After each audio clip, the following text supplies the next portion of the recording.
Good morning, student. So in today's class we are discussed about production of plane polarized light. So already all of you know about what is meant by the polarization, transforming unpolarized light into polarized light, restriction of electric field vector E in a particular plane so that vibrations occurs in a single plane is called as a polarization. So characteristics of transverse waves. Polarization is a characteristics of transverse waves. Longitudinal waves cannot be polarized. Direction of their oscillation is along the direction of propagation. So first we know about plane of vibration. A plane including the direction of light propagation and the direction of electric field is called as the plane of vibration. It means that in which plane the vibration occurring. So you see this figure. So here the plane of vibration, it means you see A, D, C, B or A, B, C, D, it is a plane. In that plane all vibration must be occurring. That type of plane is called as the plane of vibration. So plane of polarization, it means the plane perpendicular to the plane of vibration. So in which the vibration occurring, in which plane? Perpendicular to other plane, it means the vibrations are restricted. So you observe this one, the plane is EFGH plane. So in that the vibration must be restricted at a particular plane. So that plane it is called as the plane of polarization. So here a tourmaline crystal is there. Ordinary light passes through the tourmaline crystal. After passing the light from the tourmaline crystal, you obtained the all vibrations coming out from the crystals. So then that plane it is called as the plane of vibration. If the crystal must be it is rotated, then what happens?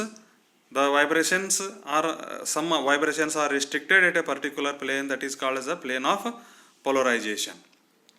Okay.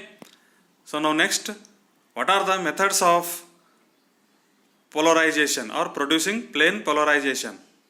One method is reflection, second one is scattering, third one is dichroism, and the fourth one is birefringence.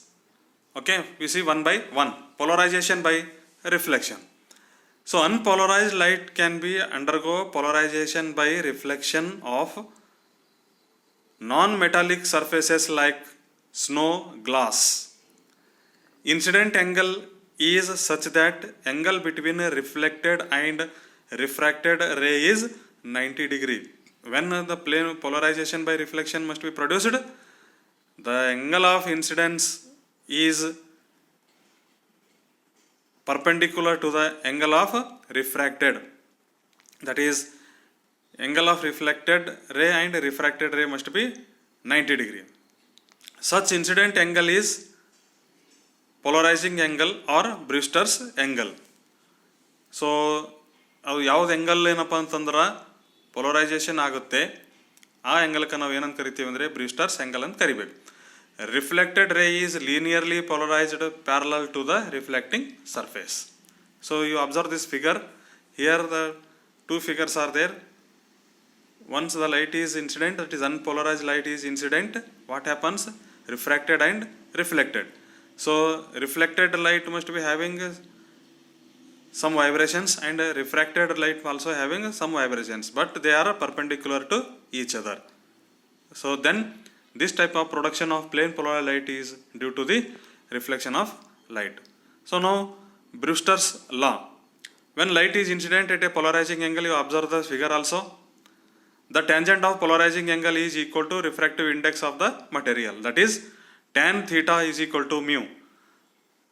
So that is mu is equal to 1.77 for a given surface. Then tan theta is equal to 1.77, that theta is equal to tan inverse of 1.77, that is equal to 60.535 degree. If the angle of incidence is not exactly the Brewster's angle, the reflected ray will only be partially polarized light. Next one is polarization by scattering. Polarization also occur when light is scattered. When light strikes the atoms of the material, electrons are set into vibrations. Vibrating electrons produce new electromagnetic waves radiated in all possible directions. Newly generated wave strikes neighboring atoms, thereby continuing the process. Absorption plus re-emission is equal to what? Scattered light. Polarization by scattering occurs in atmosphere leading to blue sky. ನಿಮಗೆ blue sky ಕಾಣಿಸ್ತಲ್ಲ, ಅದು scattering ಲಿಂದೆ ಆಗುತ್ತೆ. According to Rayleigh's law, amount of scattering is directly proportional to 1 divided by lambda to the power of, it is 4. Lambda is wavelength. Light scattered off atoms is unpolarized if the light keeps traveling in the same direction. Linearly polarized if it scatters in a direction perpendicular to the path it was traveling. Somewhere between linearly polarized and unpolarized if it scatters off at any other angles. So then the third point is polarization by birefringence. Polarization due to the double refraction. Birefringence means it is double refraction. A double refracting crystal like Iceland sphere calcite crystal refracts incident light into two different paths. So if an object is viewed by looking through the crystal, two images are same. Polarizing filter can be used to complete block one image. Two rays are formed because they have different speeds due to two index planes in the medium. So both beams, so you see the figure, one it is a crystal, so from the crystal light must be passes. So then what happens? Light is refracted in the two ways. One is ordinary ray, another one is extraordinary ray. Both beams thus formed are polarized. One parallel to the surface, other perpendicular to the surface. So here O ray passes undeviated ordinary waves and E rays beam displaced sideways extraordinary, it is wave. Last one is polarization by dichroism. Polarization by selective absorption. Such crystals are used which transmit wave whose electric field vibrates in a particular plane and absorb electric field vibrating in other planes. That is tourmaline polaroid is example for the polarization of dichroism. So what happens here? So once the double refracting must be, it is makes ordinary ray and extraordinary ray must be, it is passes. So then in the path of the ordinary and extraordinary ray, a crystal must be placed. So what happens that the crystal must be having a certain property, it absorb ordinary and extraordinary ray by one or others. Therefore that is called as, that phenomena is called as dichroism. Thank you.